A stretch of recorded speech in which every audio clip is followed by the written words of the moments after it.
only this conversation now felt like doom and gloom and judgment. I told her point blank, the Lord never tell me that. I said, well, him tell you, you gonna do your thing. The church board had a problem with it. I guess after the apology for the album, this one is the next most embarrassing moment for me. Purpose. He is DaRoN. He's on a journey. Walk with him to uncover the untold stories one by one. It's a chat with DaRoN.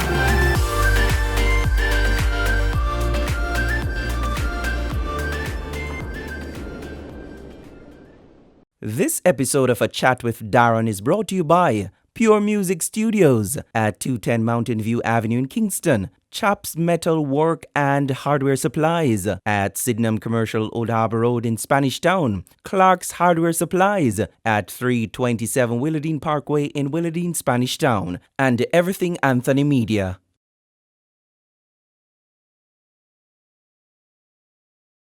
It went in the other direction. I left the room crying because I was told that no, I had to apologize in front of the church. For what? For missing church. So I said, but prophetess is what we called her affectionately.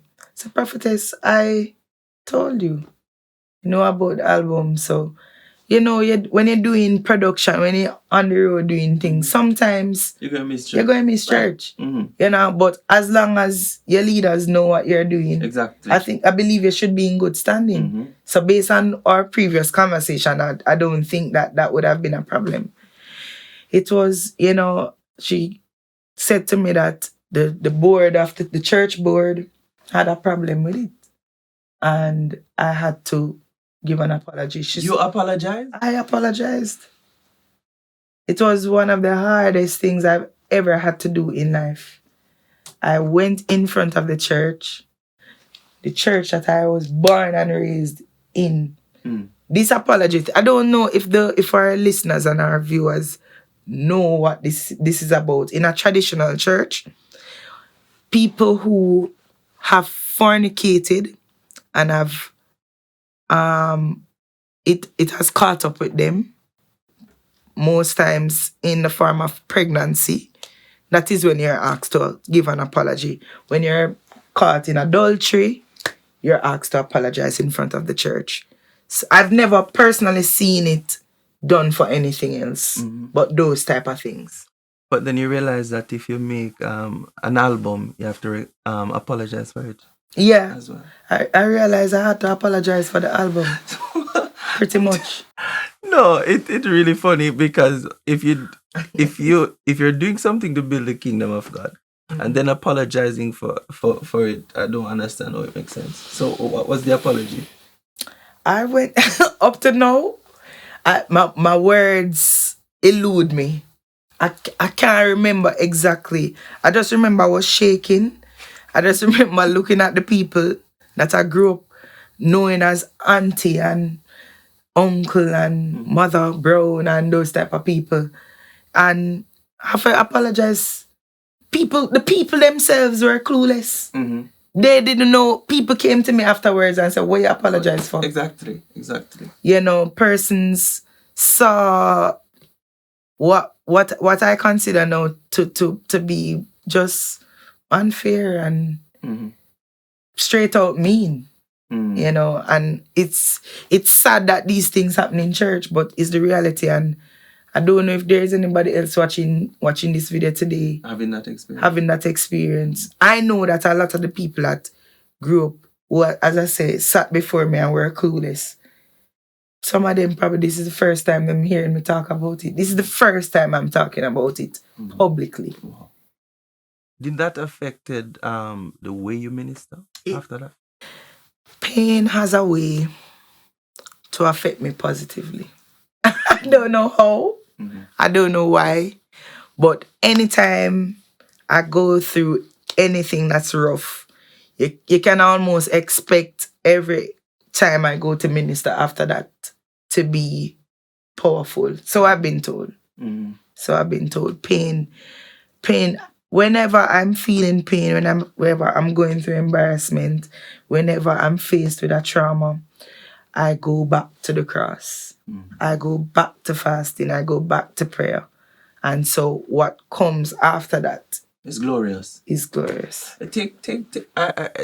Take us back to that huge event that happened at the National Stadium. Wow.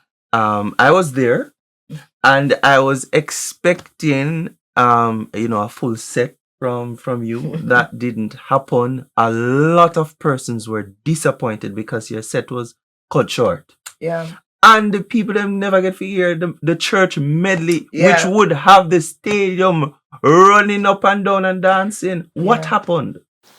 Well, from the onset of that event, we were booked and we had stated, I had some other stuff doing that night, and we stated it from earlier on that, this is where we are, this is the timing, everything was locked in with the promoter.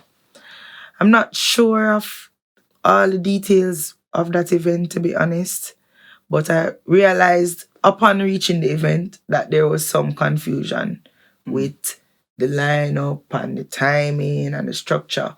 So I figured that by the time I was about to go on, the event seemed to have been hard pressed for time. And I figured it was from that place that the promoter felt like that was the best decision to make, which was to cut my set. But it has to date been the most embarrassing moment. I guess after the apology for the album, this one is the next most embarrassing moment for me. I mean, I guess sometimes promoters, when they plan events and ask ministers to come on, maybe they themselves are not aware of the impact that the artists have, or the traction that is on. And as you said, the Church Medley was it was viral. It was doing very well. Up to this day, I am wondering if COVID-19 did a good thing to you or a bad thing to you, because I believe that you were on the edge of breaking out to becoming one of, I mean, you're still doing extremely well, but I think that there was a huge bang that the Church Medley was about to do to your ministry. And then COVID-19, how do you feel I about can that? appreciate that perspective. I think I really can appreciate it. But Jesus doeth all things well. And I believe that at that time, it was, as I said to you earlier, based on what we were talking about, coming out of that painful experience, dealing with that, it was trauma from everything that happened one after the other. It was pretty traumatic, and I believe I needed some time to heal. So when COVID-19 came, it wasn't that I was not still getting opportunities to do things and still getting calls. But to be honest, I was turning down a lot of it because I felt like, one, I needed to be protected from this deadly virus that is killing a lot of people. And two, I just needed to heal. I was bleeding. I was dealing with pain. The pain that I had gone through had brought up even older pain, childhood pain, all different type of pain. And I felt like the Lord needed to do that pruning work in me, which would filter even out my team, change team members. And because when you're growing, before that rocket experience, sometimes in ministry we don't love it when it happens, but everybody can't go with you. Everybody that start with you can't go with you. There had to be a reshuffling of There your team. had to be a reshuffling of my team. had to be. I mean, that that as well for me was tooth pulling. It it was painful as well because we started, we grew together. These are the people that you pretty much see them as family, you know. But after a while, when the wisdom of God hits a space, it tends to clean up everything. And the Lord just started to reveal to me different things that were happening that should not have been happening. And I had to just make some decisions. Yes.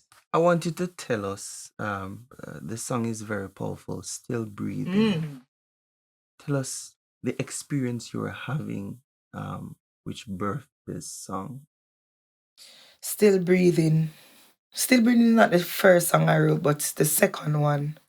And I actually wrote this song whilst now I understand it to be dealing with abuse, dealing with pain, dealing with even what is considered as borderline, I would say, what people struggle with as mental illnesses, because persons who struggle with suicidal thoughts, person who struggle with depression, those are actually signs of mental illnesses. That's where it starts.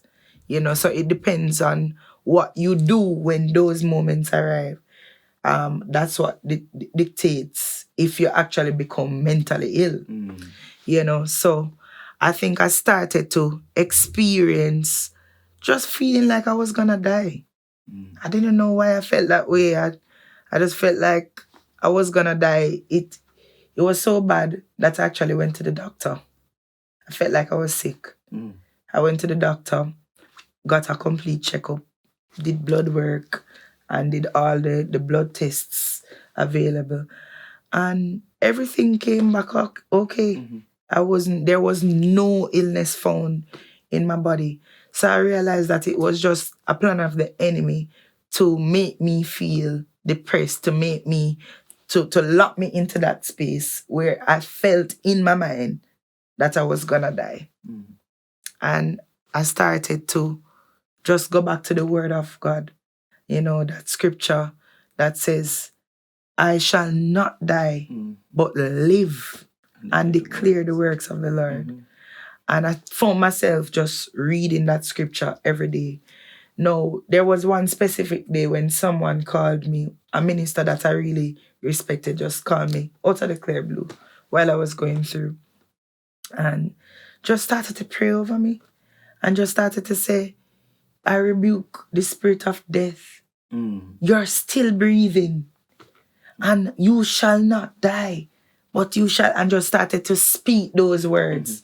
And I kid you not, I literally just started doing some laundry, and the song was just downloaded in my spirit.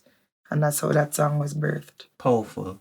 No, I can identify with your ministry, why it is so powerful and pure.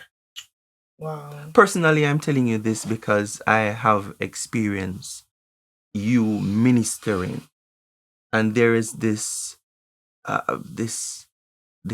pureness, this purity in the ministry, and you can know when someone is ministering and living without saying, because it is felt. You know, so I just want you to continue to live and to minister, because you're doing a tremendous job.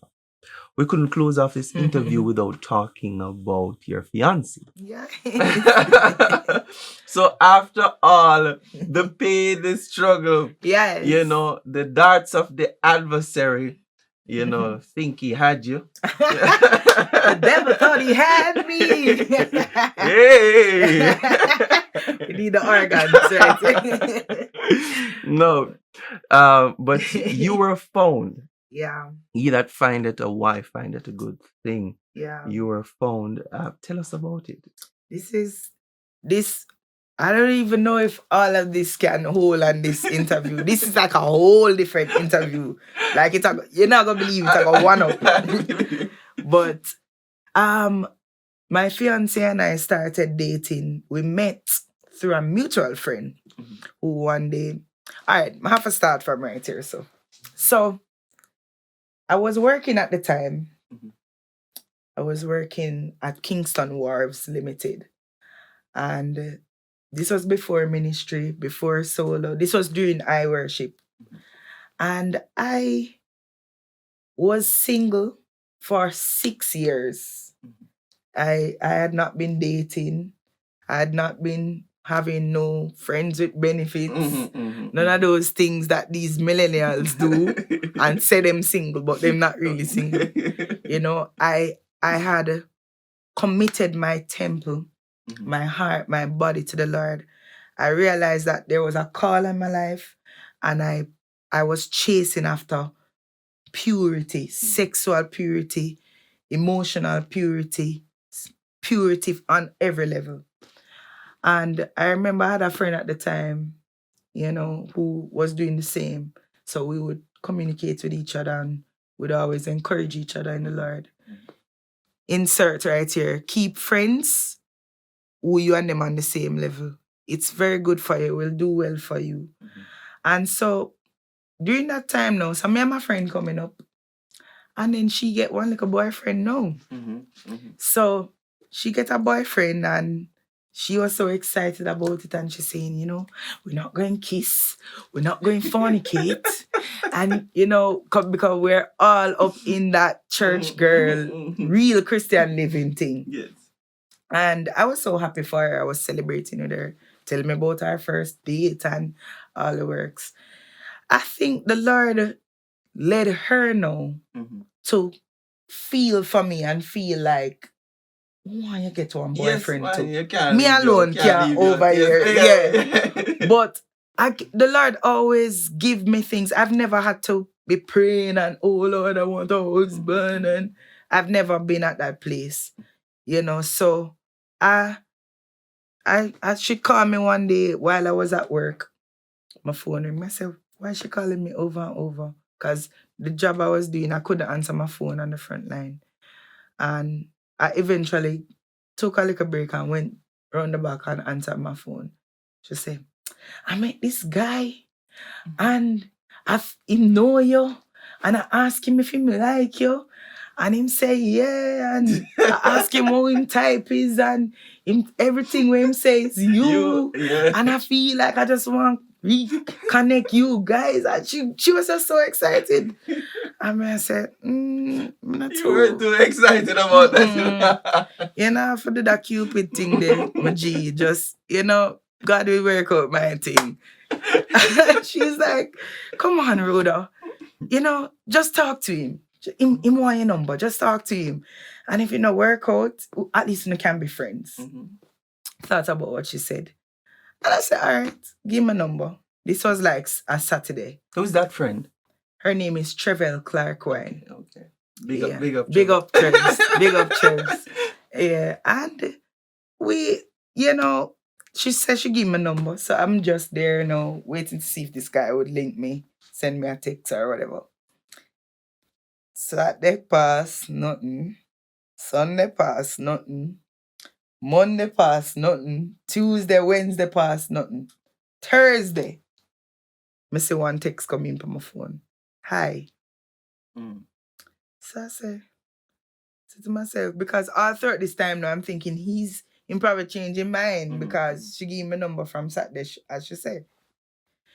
Anyway, from I see the text coming from my phone, it was a number that I didn't recognize, and I realized it was him. So, whoa.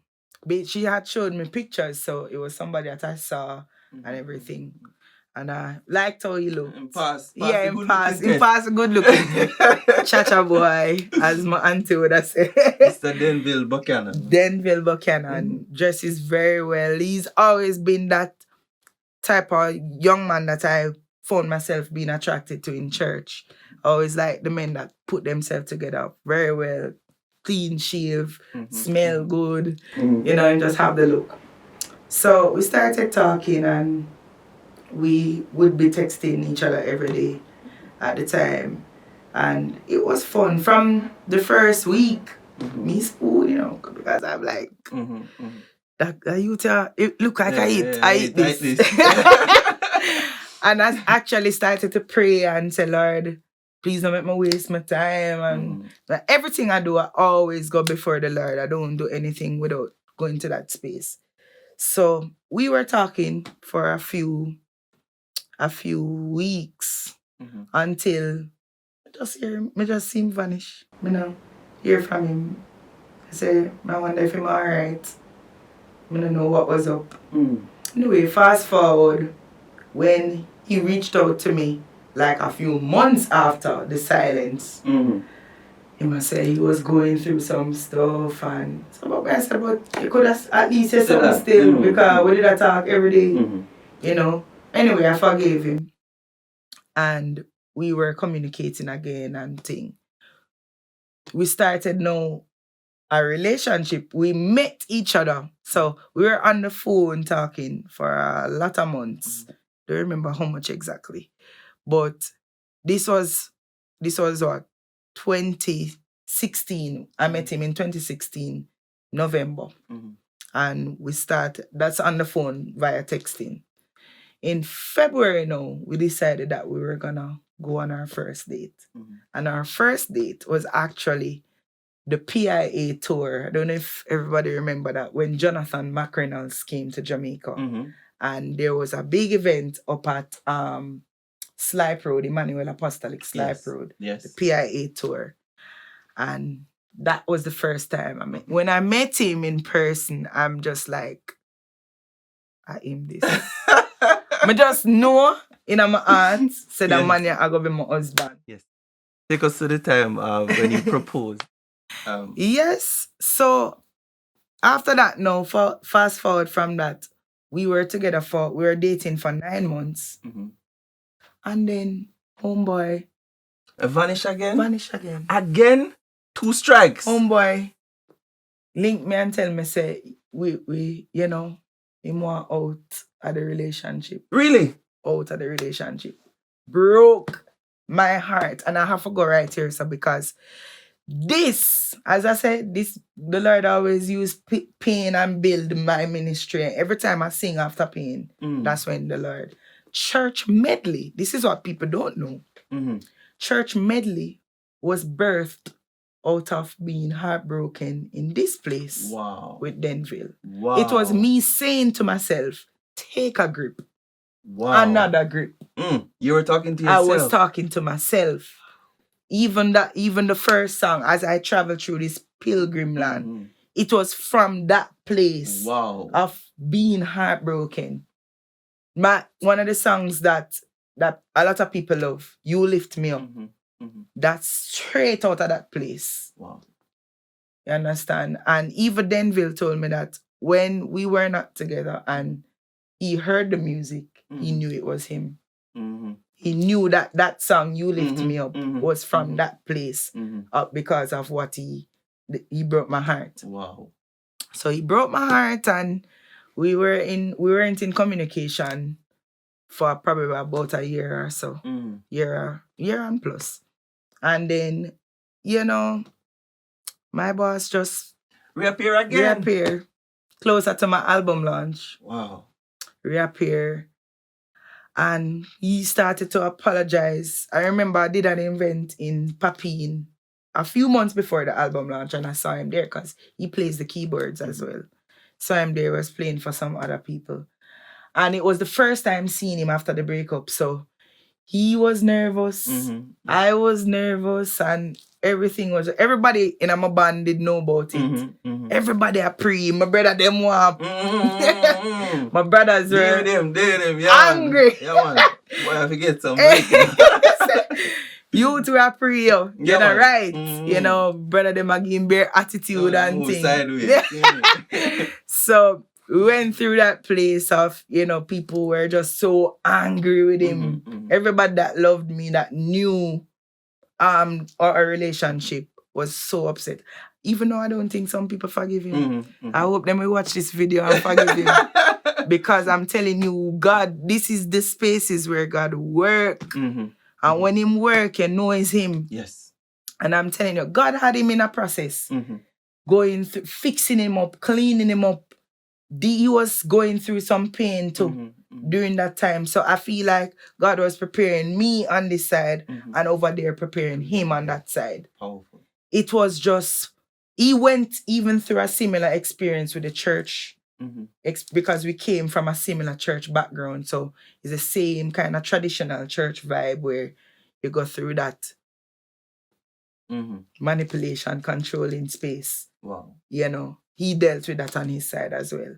And I'm telling you, when we started talking again, he said to me, me not really expect we to be together. Me not think you are gonna ever forgive me or whatever.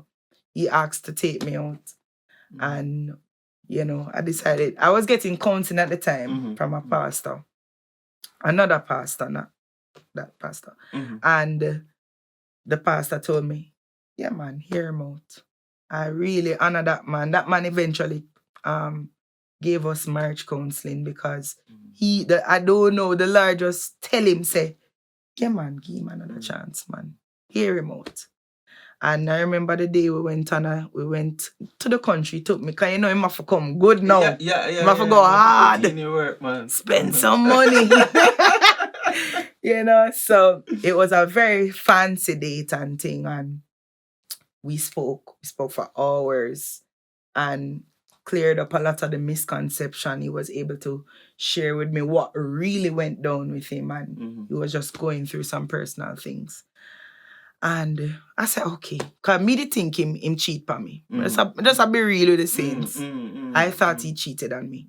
Him clear it up. So it wasn't no cheating thing. It wasn't nothing like that. Okay. You know what I mean? So after that, now we turn friend now, good friend again. And we start go out more often now. And, you know, after about 6 or 7 months, we feel the spark a come back. I mean, I'd say, I never really trust him still. I'm still the kind of cream. Yeah. You know, I have to take time I walk everybody through it and I tell them, say, no, man, we're good again. You know, we clear it up. Because they're still angry. They're still angry. Yes, so I have to show them that I've forgiven him so that they can forgive him. So after that, no, things just glass up again. Bring him A game, him everything, support everything that I'm doing, you know, and God really, it was God's plan, I believe, because when Denville came back in my life is when I started seeing things clearly. Everything that was going wrong in ministry started to go right. I remember he's the first person that spoke ministry into me. Yes. So I found that the Lord was using him to see what was in me before I even saw it in myself. You know, so after we started the relationship fully now, you know, I realized, of course, we were together before, so we kind of we never have to go from scratch, like some people. So the engagement came really quick. Okay. In August last year. It looked fancy. It looked fancy. Up to this day, persons think it's a wedding. Yes. He brought the big guns out. He brought because for even me, I was saying that, you know, let's just do a small thing and I don't need the fuss. And he's like, no, you don't know who you are. You are my queen. Yeah. You are who God gave me. And I have to respect that he adds value to me and adds value to my life. And not just add, but sees the value that was there from before. So basically, you know, you are still engaged. You're not married as yet. Not yet. All right. But very soon. Your parents approved of him? Yes. My parents loved him from the first time. I remember telling my mother about him from 2017, the first time when we dated. But my mother didn't understand why. She just never hear about him after a while. Because I never give her the full vanishing story. But the second time around, I introduced him to my family and all my aunts, because it was at my father's birthday party that we surprised him. Benjamin Adiman. Yes, Benjamin Adiman. And everybody love him. They love how him carry himself. He's a very humble youth. Very respectful, classy. Very classy youth. You know, so once you get to know him, you really, people normally love him. That's good. And then when he asked my parents for my hand in marriage, it was a go. You get the go. Your brothers have forgiven him? Yes. Okay. I just just wanted to know. Yes, he's actually very close to my brothers now. That's good. That's how God works, you know. He has somewhat become a mentor to them, because I have an older brother and 2 younger ones. So to the 2 younger ones, he's a mentor to them. That's Japhet And Jordan. and Jordan. Right. And then you have Nathan, who is Yeah. the older one. Yeah, man. The eldest. So I know we have to wrap things up. But tell us some projects that you have coming out. Woo! Listen, I am so excited about my new projects coming up. The Lord brought me, even though I was on a break in 2020, I was writing a lot. I have enough songs right now for a full album. It's just to literally go into the studio and start recording, you know. So I'm about that process right now, and I'm just very excited. I know that it's something that's gonna be very refreshing, not just for Jamaica, but for the whole world. And in light of what we've been dealing with COVID-19 and church not being able to be, you know, what we Fully used to. operational. Yeah. So I believe that this album will cover all of those bases. And God is just doing a great work. Can you give us a hint on the name? Not yet. Not yet. But Not you'll yet. be one of the first persons I link when. I appreciate it. Definitely. And thank you so much for chatting with us. We wish you all the best in your Thank you. music career. We wish you all the best in ministry. We wish you all the best in your coming soon marriage. And let hubby know that him have one more strike leave and him not use Him it. not gonna use it. Him treat me now so like a fragile flower. Yeah. So I believe he's learned. Fantastic. Thank you so much, So good Doan. to Thank have you for having me. Rhoda Isabella. It was a pleasure. If persons want to reach out to you, it's just Rhoda Isabella online. Yes. Rhoda Isabella, Rhoda_Isabella on Instagram, on Twitter, Rhoda Isabella on Facebook, Rhoda Isabella Ministries at gmail.com for all inquiries, bookings, everything. Yeah, you have a concert coming up soon? Yes. I'm actually in the process now of working on a big if COVID continues, it will be virtual. Maybe depending on the limitations from the government. Might be a small gathering or it might be big. I'm hoping for the big one. I'm keeping my fingers crossed. But definitely there's a concert. Sounds great. Very soon. Rhoda Isabella, thank you so much. DaRoN, thank you.